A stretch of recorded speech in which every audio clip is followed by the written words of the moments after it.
পাপা ওই মুখটা দেখো আছে কাইটা দেখো শনিবার রে কালকে যাবো পাপা আয় গৌতম নন্টু পাকা আসলো ধর তো বাবা ভয় নাকি রে ভয় নাকি ধর পাখি আয় আয় আয় ধর শিলু বাবা থেকে ধর ছোট্ট বাবা থেকে ধর তো শিলু ধর ধর ছোট্ট শিলুটা ধর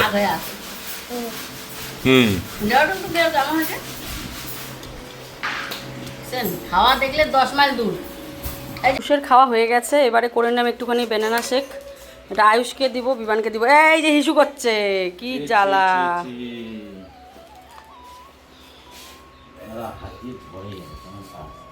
তো চলো এটা এখন ওদেরকে ডেকে দিব। আর এটাতে একটুখানি চিরাও দিয়েছি, তাহলে পেটটা ভরবে। চিরা তো খেতে চায় না, একটু চিরা দিয়েছি, তাহলে খাবে আর কি। আর দেখো রান্নাঘরের পরিস্থিতি তো গোছাতে হবে। চলো আগে খাবার দাবারের পর্বটা সেরে নিই। ওদেরকে ব্যানানা শেকটা দিয়ে চলে যাচ্ছে এখন শাশুড়ি মায়ের বাড়িতে। ওখানে সবজি কাটাকাটি হচ্ছে। আমাদের বাড়িতে এতটাই রোদ পড়েছে বন্ধুরা। ও তার আগে তো বলতেই ভুলে গেছি, সুপ্রভাত, সবাই কেমন আছো? কোচবিহার জেলার থেকে আমি প্রিয়া।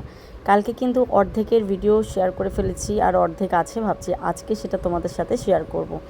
তো এখানে দেখো মা বলল খুশকে আমি নেই, আর তুমি বসে একটু তাড়াতাড়ি সবজিটা কেটে দাও। তো ওই যে মার কাছে দিয়ে এখন আমি এই যে সবজিটা কেটে নিচ্ছি। বাজার থেকে নিয়ে আসলো মাংস, কালকে তো দেখেছো ভিডিওতে, আর কলমির শাক, আর সাথে হচ্ছে আলু, ছোটো ছোটো জলপাইয়ের আলুগুলো ভাজা হবে। তো সেটাই। আর আমাদের যে রান্না করেছে কালকে যে দিদি, ওই দিদি বসে কাটছে আর আমিও কাটছি আর কি।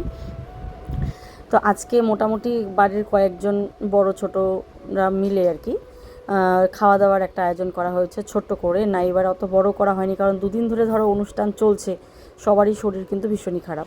কলমির শাক কত সুন্দর লাগে, ধুয়ে কাটাই ভালো আছে, কুচি কুচি করে ভালো লাগবে। কত সুন্দর লাগে কলমির শাকগুলো ভাজা, দারুণ লাগবে।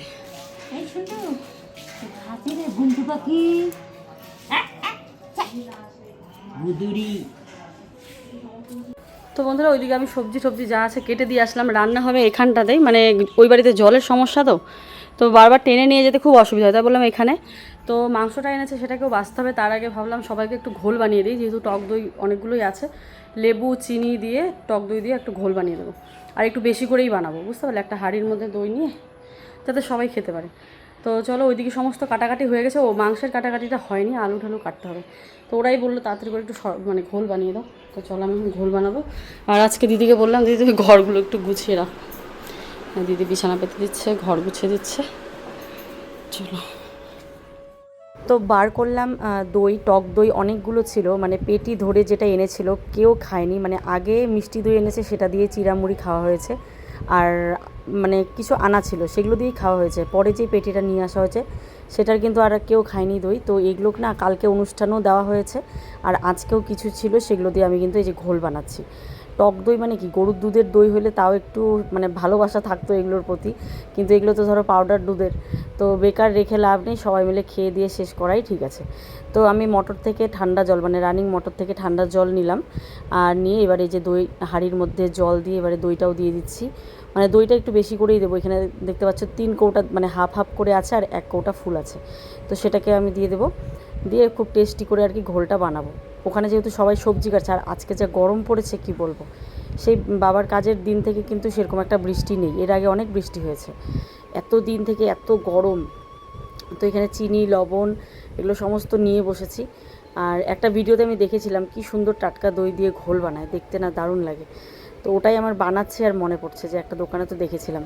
আর এখানে দেখো জল কিন্তু কম হয়ে গেছে, দেখতে পাচ্ছ। তো জলটাকেও আমি নামিয়ে রাখলাম, আর গেলাম হচ্ছে ওই তোমার ডাল ঘুটনি আনতে। ডাল ঘুটনি দিয়ে এইভাবে ঘুটে দিলে দইটা কিন্তু সুন্দর একদম মানে ইসে হয়ে যাবে, কি বলে ওটাকে, মিশে যাবে জলের সাথে। আজ একটা সত্যি কথা বলছি, তোমরা চাইলে তোমরাও মিলিয়ে নিতে পারো। সেটা হচ্ছে কাজ। আমরা যদি কোনো কাজকে ভালোবাসি, সেই কাজ থেকে যদি 1 দিন হোক, 2 দিন হোক, 3 দিন হোক আমরা যদি বিরতি নিয়ে ফেলি, তাহলে হয়ে গেল।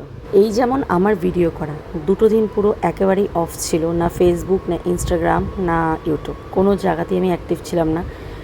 তবে ভিডিও না করে যেই কাজগুলো আমি করেছি, মন থেকে করেছি, একটা শান্তি তো অবশ্যই পাচ্ছিলাম। যেই কথাটা আমার এত কানে বাজছিল, সেই কথা থেকে তো অন্তত আমি রেহাই পেয়েছি। সত্যি কথা, যারা একটু ইগো মানুষ মানে ইগোটিক মানুষ হয়, মানে একটুতেই তাদের গায়ে লেগে যায়, যেমন আমি। তো সেই দিক থেকে মানে কি বলবো, অনেকটা শান্তি ছিল। তো আজকে আবারও শুরু করেছি, যেহেতু আমার এটা ডেইলি লাইফস্টাইল ভ্লগ, দুদিন পরে আমাকে শুরু করতেই হতো, তাই আমি কিন্তু আজকে শুরু করেছি। দেখে মনে হচ্ছে না অনুষ্ঠান চলছে, না, এটা কিন্তু দুদিন পরের ভিডিও আর কি। এখন হ্যাঁ, আজকেও একটা বাড়িতে ছোট্ট অনুষ্ঠানের মতন, সেটা হচ্ছে মাংস ভাত খাওয়া, যেটা আমাদের না, এটা আমার মনে হয় প্রত্যেকটা জাতিদেরই হয়। দেখবে অনুষ্ঠানের পর কেউ মাছ ভাত করে, কেউ মাংস ভাত করে। কালকে যে টাইটেল থাম্বনেল দিয়েছিলাম সেই ব্যাপারে আমি সত্যি কিছু বলতে পারিনি, কারণ ভিডিওটা আমার মাথায় ছিল না। যেমন এই যে শাশুড়ি মা আমাকে নাকি সমস্ত কাজের থেকে বঞ্চিত করে দিয়েছিল, মানে এটা কি সম্ভব, এটা কি পারবে? কখনো সম্ভব নয়। উনি যদি 10টা মানুষও নিয়ে আসে তাও আমাকে প্রয়োজন পড়বেই, আমাকে কেন, বাড়ির বউকে প্রয়োজন পড়বেই, ঠিক আছে? সে আমি হই বা অন্য কেউ হয়, বাড়ির বউকে সে কে কম করে বেশি করে সেটা বড় কথা নয়, তবে 10টা কাজের লোক নিয়ে আসলেও বাড়ির বউ যদি বাড়ির কাজ না করে, সেটা কোনোভাবেই একটা অনুষ্ঠান মানে সেরে উঠতে পারে না। তো এই কথাটা মা বুঝেছে হয়তো। তো 3-4 দিন তো বললাম, তারপরে কিন্তু কথা বলেছি, এসেছে, কথা বলেছি। তো এটা সবার মাথায় রাখতে হবে যে বাড়ির বউ বলে না, আমরা বাড়ির যে আমাদের যে আত্মীয় স্বজন যেই থাকি না কেন, আমাদের যে কোনো কাজে সবাইকেই প্রয়োজন, কি তাই তো? তো এটা আমাদের সবার মাথায় রাখতে হবে যে রাগ করে আমরা কেউ থাকতে পারবো না। দেখবে একটা যে কোনো বাড়িতে কোনো মনোমালিন্য হয় বা কথাবার্তা না হয়, দেখবে একটা অনুষ্ঠানেই কিন্তু তাদের মিল হয়। তো ঠিক হচ্ছে এটা। আজকে রান্নাবান্না যেহেতু আমাদের বাড়িতেই হচ্ছে, তো ওই যে চুলোগুলো নিয়ে আসলো উঠোনে, তোমাদের বললাম জলের জন্য, মানে বারবার জল টেনে নিয়ে যাওয়া খুব কষ্ট হয়। তো দিদিরা বললো যে এখানেই রান্না হয়, ঠিক আছে, কিন্তু যে ঠাটা পড়া রোদ তোমরা দেখতেই পাচ্ছ। আর আমার গলার আওয়াজটা এরকম লাগছে কেন বলো তো, আমি ঘুম থেকে উঠে ভয়েস দিচ্ছি, কাল সারা রাত ঘুম হয়নি, বাবু খুব কান্নাকাটি করেছিল সেই জন্য। শাকগুলো ধোয়া হয়ে গেছে, কলমি শাক ধুয়ে কাটছি আর কি। অনেকে একদম কুচি কুচি করে কাটে, আর আমরা রাজবংশের শাক অত কুচি করি না, আমাদের ওই কোনো রকম বড় বড় করে কেটে নিই আর ওটাকেই ভাজা করি, খেতে ভালো লাগে। এই শাকগুলো কেটে দিয়েই আমি চলে যাব স্নানে, কারণ স্নান না করে তো রান্না বসানো যাবে না। আর আজকে দিদারা বলছে তুই রান্না করবি, খেয়ে দেখবো। তা আমি বলি এতগুলো মানুষের রান্না আদৌ কি ভালো হবে? তো চলো ঠিক আছে, আজকের পুরো রান্নাটা করার চেষ্টা করব। আর আমার বর, ওকে আমি দায়িত্ব দিয়েছি মাংস করার, কারণ তোমরা জানো তো মাংস ভালো বানায়, তবে বেশি মাংস হয়ে গেলে ও একটু গন্ডগোল হয়ে যায় আর কি। ওর এত গরম চলছে, গরমে ফ্যান চালিয়ে ভয়েস ওভার দিতে হচ্ছে, কোনো উপায় নেই, মানে গা জ্বালা পোড়ার মতন গরম, বন্ধ করলেই আমার ছেলে উঠে যাবে। তোমরা একটু কষ্ট করে শুনে নিও, জানি আজকের ভয়েস ওভার একদম বাজে হচ্ছে, কিন্তু কিচ্ছু করার নেই, আমি তো বাইরে যেতেই পারছি না। এইদিকে দেখো মাংসগুলোতে একটু লেবু মাখিয়ে নিচ্ছি। কী হয়েছে বলো তো, প্লাস্টিকে এনেছিল না, আমি না প্লাস্টিকেই রেখে দিয়েছিলাম, একটু বেশিক্ষণ ছিল বলে কেমন যেন একটা গন্ধ, না হলেও মানে আমার নাকে যেন কেমন একটা বাজছিল, কিন্তু কোনো রকম গন্ধ হয়নি, বেশিক্ষণ ছিল না। কিন্তু তারপরেও ওই যে আমার একটা বিড়ালের নাক, তো মানে সারাক্ষণ নাকটা খালি সুলসুল সুলসুল করে, তাই একটু লেবু চেপে নিলাম মাংসের মধ্যে। তো বন্ধুরা মোটামুটি ঘর দুয়ার কিন্তু গোছানো হয়ে গেছে, ঠিক আছে, মোটামুটি না পুরোটাই গোছানো হয়ে গেছে। তো এবারে আমি যাব স্নানে, ওইদিকে তো ডাল বসানো হয়েছে, ডাল সেদ্ধ হতে হতে আমি স্নানটা করে বেরিয়ে চলে আসব। আর আজকের একটা সুন্দর ড্রেস পরবো। আমার বর বলে তুমি প্রত্যেক দিন নতুন নতুন নতুন নতুন জামা পরো, সুন্দর জামাটা এটা পরবো। নতুন নতুন জামা পরলে সবারই একটু চোখে লাগে, তাই না, যে নতুন নতুন জামা পরছে। আর এই নতুন জামাগুলো কোথার থেকে আসছে, যেটা কিনা ব্র্যান্ড পাঠাচ্ছে। তো এই জামাটা যেরকম ছিল বিশ্বাস করো একদমই সেম আসেনি, আর কি বাজে লাগছে দেখতে। আমি কিন্তু একটু পরেই খুলে আসব, মানে খুব যে খাস ছিল সেটা না, কটন তো একদমই ছিল না, আর খুব বাজে লাগছে দেখতে। তো আমি স্নান করে এসেছি, তো এইটুকু শ্যুট হয়েছে, তো ভাবলাম যে, আর ক্যামেরার সামনে এসে ঠাকুমা দিদা দাঁড়িয়ে পড়েছে ক্যামেরার সামনে, মানে পিছনে ক্যামেরা চললে কোন সময় হুট করে গিয়ে দাঁড়িয়ে পড়বে সেটা কিন্তু বোঝা যায় না। আর ওরা তো একদমই ক্যামেরা ফ্রেন্ডলি নয়, আমার তো তাও স্ট্যান্ডে লাগানো, তবে হ্যাঁ ক্যামেরায় আসতে পেরে দিদারা বেশ খুশি যে ওদেরকে মানুষ দেখবে। আর 5টা মানুষ তো ক্যামেরা দেখলেই যেন কেমন করে, গাটা ওদের বোধহয় শিরশির শিরশির করে, মানে কেমন যে করে। তাই আমি কিন্তু কাউকে ক্যামেরা করি না, মানে আজ পর্যন্ত তোমরা দেখতে পারবে আমার বাড়ির অনেক মানুষকে আমি ভিডিওতেই তুলি না। তুমি হয়তো অন্য আমার জায়েদের ভিডিওতে দেখতে পারবে, কিন্তু আমার ক্যামেরায় দেখতে পারবে না, কারণ আমি খুব এগুলোতে ভয় পাই। একদিন শিক্ষা পেয়েছি, আজ থেকে প্রায় 3 বছর আগে একটা বিয়ে বাড়িতে গিয়ে, সেখান থেকে আমি একদম অনেক বড় একটা শিক্ষা পেয়েছি যে হুট করে কাউকে আমি ক্যামেরায় নেব না। আর আমার বাড়ির লোক সে তো একদমই নয়, কিন্তু দিদারা যেহেতু বলা বলি করে যে ক্যামেরা মানে ভিডিও করিস হ্যান ত্যান, মানে ওদের কথা শুনে মনে হয় ওরা খুব এক্সাইটেড, তাই ওদের পারমিশন নিয়ে ওদেরকে আমি দেখাই। তো স্নানে যাওয়ার আগে যেই মাংসগুলোতে লেবু চিপে গেছিলাম সেই মাংসগুলোই আমি এখন ধুয়ে নিচ্ছি, 2 থেকে 3 বার ধুয়ে নিলাম। তো এবারে বাকিটা এখানে ধুয়ে নিলাম। মনে হচ্ছে একদম পাকা রাঁধুনি, তাই না? দেখো তো কত বড় কড়াই আর কত বড় খুন্তি। আমাদের যে শ্রাদ্ধা মানে বাবার কাজে যেই রান্না করেছে এক দাদা আর দিদি, সেও মার বাপের বাড়ি থেকে এসেছে, ওনারাও হাজব্যান্ড ওয়াইফ। তো ওদেরকে দেখে এত ভালো লেগেছে, আমি আর আমার বরকে বলছি, বর তো বসে আছে নিচে, আমি বলছি তুমি আর আমি এরকম বিয়ে বাড়িতে গিয়ে যদি রান্না করি, কারণ আমাদের রান্না জিনিসটা খুবই ভালো লাগে, তবে আইডিয়া নেই জানো তো, আমাদের মানে এত রান্নার আইডিয়া হবে না, বাড়ির রান্না তো হয়েই যায়। ভালো লাগে রান্না জিনিসটা, আমার খুব ভালো লাগে। আর যারা রান্নার কাজ করে না, আমি খুব তাদের শ্রদ্ধা করি, আমার খুব ভালো লাগে। জামা খুলে ফেললাম, চুড়িদার, বাপরে কি গরম, আসলে ব্র্যান্ড শুট ছিল সেটা করে নিলাম, আর ভাবলাম একবারে পরে জামাটাও পরি কাজও করি। বাবা যে গরম, থাকাই যায় না। তো দিদাকে বললাম তুমি একটু আলুটা ভাজা করো, আমি ওকে একটু খাওয়াই, তারপরে মাংসটা শাকটা বানানো যাবে। চলো, ও খাবো, চলো। এই যে খুশ কান্না করছে, ও মাম্মা আমি নগি। ছেলেকে জাস্ট ঘুম পাড়ালাম, চলো এখন গিয়ে দেখি।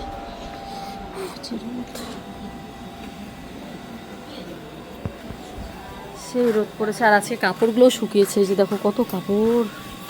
হইলো দিদা, আলু ভাজা হয়ে গেছে? বাপরে বাবুটা ঘুমায় না, এখন কেন পেঁয়াজ দিছো? করাবো।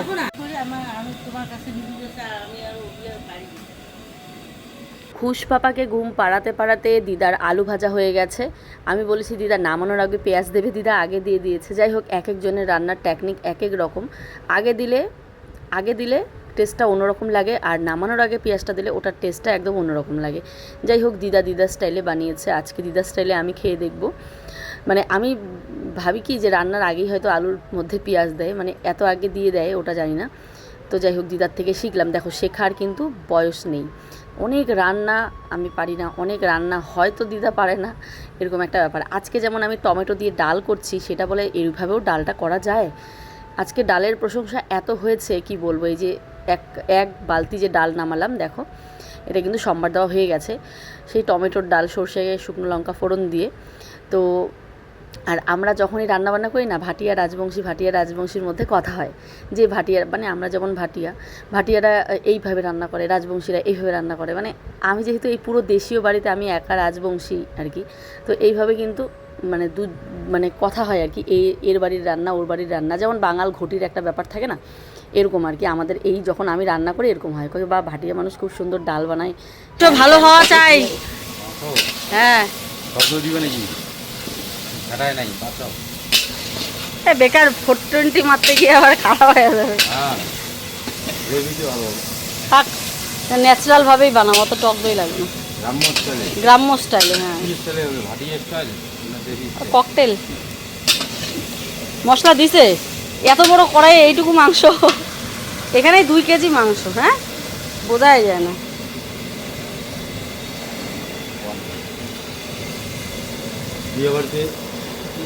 তুমি আর আমি, হ্যাঁ সেই মানেছে, তুমি আর আমি যদি বিয়ে বাড়ি যাই, যেমন হয় যে দাদা বৌদিটা আসছে, হ্যাঁ রান্না করতে কেমন হবে? ওইটা দাদাই আমাকে ডাকতে বলছে, তাই দাদাই ডাকি, ওই দাদুকে তো দাদাই বলে। তো যাই হোক, চলো এখানে দেখো মাংস বানাচ্ছে, আর রান্না মোটামুটি সব শেষ হয়ে গেছে। ভাতও এক কি বলে এক রিংবল হয়ে গেছে, আর এখানে মাংসটা হলেই হয়। মাংসটা কি কোনো গন্ধ রেখেছে? লেবু দিয়ে রাখলাম তাও। এই দিকে দেখো আমার পায়ের অবস্থা, কি অবস্থা হয়েছে পায়ের যত্ন নিতে পারছি না। একদিন একটা মাস্ক এনেছিলাম, দিয়েছিলাম, বেশ ভালো লাগছিল, আরাম লাগছিল, কিন্তু আবারও পাটা এরকম হয়ে গেছে। এই যে দৌড়াদৌড়ি গেল না কয়েকটা দিন, মানে এত চুলকায়, পায়ের চামড়া এইভাবে উঠে যায়, আর উঠে গেলে আমি কিছু দিয়ে কেটে দেই, আর টান দিলে তো ব্যথা লাগে, ওই যেটা মরা চামড়া ওটা আমি মানে কেটে দেই।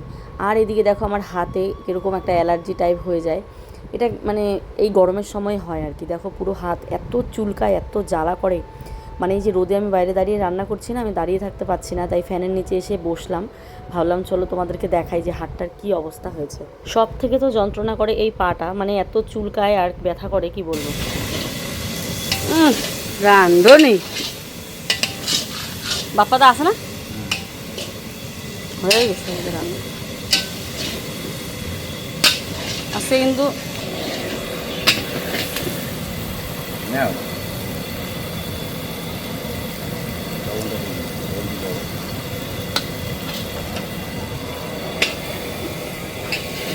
ওই নেই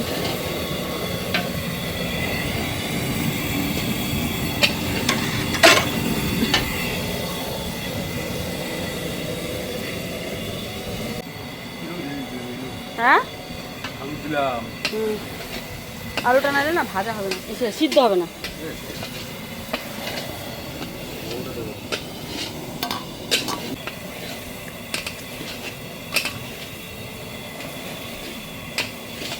লবণ হয়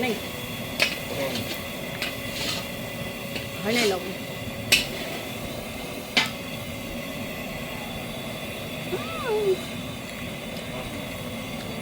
মিষ্টি মিষ্টি লাগে গা পেঁয়াজ বেশি আছে হ্যাঁ হবে। ওই গরম মশলাটা যে কই রাখলাম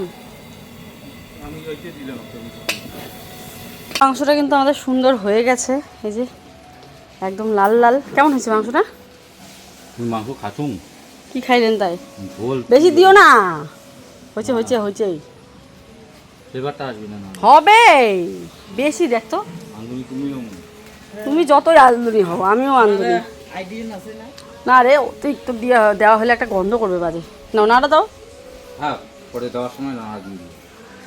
ইসে অফ করছো? চলো আর আমাদের হচ্ছে আজকে রান্না হয়েছে এই যে শাক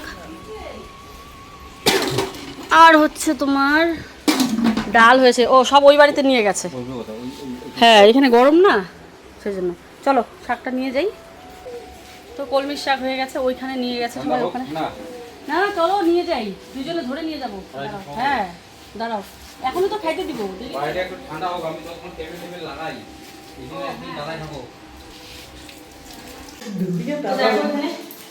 পাতলা করে টমেটো দিয়ে ডাল একদম সাদা মাটা হচ্ছে কলমির শাক আর হচ্ছে কি হলো যেন আলু ভাজা। না আলু ভাজাটা কোনটা রাখছে? নরমাল খাবার এটাই খাবো না তো সেদিন যেই দাদা ভাইয়ের কথা বলেছিলাম মানে আমার ভাসুর দাদার কথা এই যে চেয়ারে বসে আছেন ইনি আমার কথা এত কিছু বলেছেন ওর বাবাকে। তো দেখো ওনাকেও আমি সামনে থেকে দেখাতে পারলাম না মানে সাহসটা আর হয়নি। মানে আমি এরকমই আমি কাউকে দেখাতে পারি না খুব খারাপ লাগে। আমি ভাবি কে কী ভাববে না ভাববে। খালি দাদাভাই বলে নয় যে কোনো মানুষকে আমি খুব সহজে বাড়ির দেখাতে পারি না। আজকে না মন চেয়েছিল একবার দাদাভাইকে তোমাদের সামনে নিয়ে আসবো কিন্তু ওই যে ক্যামেরাটা দূরে ছিল দূর থেকে একটু দেখা যাচ্ছে দেখো চশমা পরে বসে আছেন উনি কিন্তু আমার মানে বড় দাদা আর কি দাদা মানে ভাসুর দাদা আর কি। আমার বড়দের থেকে তো অনেক বড় আর আমাদের থেকে তো কত যে বড় হবে। তো যাই হোক খুব শ্রদ্ধা করি ওনাকে আমি। তো দাদাভাইকে এসেছিলো দাদাভাইকে বললাম খাওয়া দাওয়া না করে একদম যাবে না। তো এই যে এখানে দেখো দাদাভাইদের জন্যই খাবার বাড়ছি থালা গ্লাস সব কিছু বেড়ে দিচ্ছি। শাড়ি পরতাম জানো তো কিন্তু এই বাচ্চাটাকে নিয়ে নাই এত মানে জ্বালায় বাচ্চাটা খাওয়ার জন্য খুব আমারও গরম লাগে যে গরম পড়েছে তাই মানে আর শাড়িটা পরলাম না এতটা গরম না। সিঙ্গেল থাকি সেটা আলাদা ব্যাপার কিন্তু এই যে কাজ করছি বাচ্চা কান্না করছে বাচ্চাকে খাওয়াতে হচ্ছে তো সেই জন্য আমি আর পড়লাম না। যেহেতু আজকে লোকজন অত আসবে না বাড়ির তাই আমি নর্মাল যেরকম থাকি সেরকমই আমি কারণ সবার আগে মানে কমফোর্টেবল থাকলে দেখবে সব কাজ করতেও পারা যায় এই আর কি।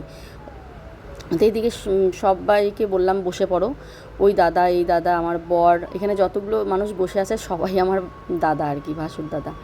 তো ওদেরকেই ছেলে মানুষকেই আগে দিয়ে দিলাম আর বাড়ির দুই যে বনির বাবা উনিও তো দাদা হন বাবানের বাবা ওদেরকেও ডাকা হলো তো ওরাও আসবে স্নান করছে আর ওই বড় দাদা চলে যাবে বলে বসে গেল তাড়াতাড়ি তো ওরাও এখনই আসবে তো সবার জন্যই কিন্তু আমি বেড়ে নেব। একটা জিনিস ভাবছি আর আমার হাসি পাচ্ছে আমরা রাগের মাথায় কত কিছুই না বলি যেমন ধরো এই যেমন এদের রান্নাঘরে বলো বা এদের সাথে কথা বলা হ্যাঁ যে করবই না কিন্তু দেখো পরিস্থিতি সময় মানে এতটা পরিস্থিতি মানুষ এতটাই শিকার যে একটা মানুষের সাথে এমন হয়নি যে কথা না বলেছিলাম যাদের সাথে ভেবেছি কথাই বলবো না তাদের সাথেও কথা বলেছি। হ্যাঁ হয় কম বেশি হ্যাঁ আর এই যেমন এই যে আশা ঘরে বুঝতেই পারছো এখানে এসেও আমাকে করতে হচ্ছে কারণ এটাই হচ্ছে পরিবার আর এটাই হচ্ছে কি বলবো, মানে পরিস্থিতি, তাই না? তো এখন এত মানুষজন আসছে, যাতায়াত করছে, আমি যদি ঘরে গুম হয়ে আমার রাগ নিয়ে আমি বসে থাকি যে না আমি করব না, তাহলে ব্যাপারটা কেমন হয়? তো এই যে এটা কিন্তু আমার ননাস আসলো মাত্র। আজকের ক্লিপগুলো অনেকটাই ছোট হয়ে গেছে, তাই কিন্তু স্পিড কম করে আমি আমার ভয়েস ওভারগুলো দিচ্ছি। না হলে আমার কাজে যেহেতু একদিনে 2টো ভিডিও পোস্ট হয়েছে আর খুব একটা ভিডিও করতে পারিনি। শুধু যে আমরাই এসেছি তা না, 2 পক্ষ থেকেই সবার বাড়ি গিয়ে কাজকর্ম খাওয়া দাওয়া সবাই করেছি, সমস্ত কিছু ভুলে একটা অনুষ্ঠানই কিন্তু বাড়ির মানুষকে, মানে এত ঝগড়াঝাটির পর, এত মনোমালিন্যের পর আজ সবাই আমরা কিন্তু একসাথে হয়েছি।